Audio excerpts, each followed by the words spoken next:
O'sha katta ob'yomdagi loyihalarga mo'ljallangan pena apparatimiz va nihoyat tayyor bo'ldi.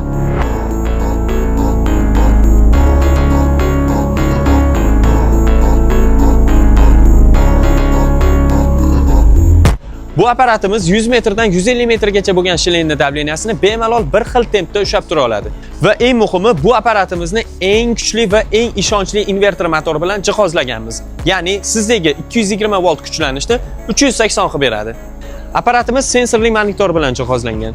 Shilingni uzunligiga qarab, abogrifini nastroyka qilsangiz bo'ladi. Ya'ni siz foydalanib turgan shiling 50 metr bo'lsa 50 metrgacha, 150 metr bo'lsa 150 metrgacha qizdirib beradi. Shunchaki siz ekrandan nastroyka qilib qo'ysangiz bo'ldi. Ha, aytgancha, apparatimiz gidravlika nasos bilan jihozlangan. O'zini sovutish sistemasiga ega.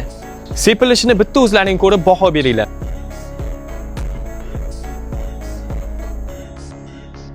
Hozir korobkaga sepganimizni ko'rdingiz, endi duolga sepamiz, hozir ko'rasizlar mana. Mana dalinalari.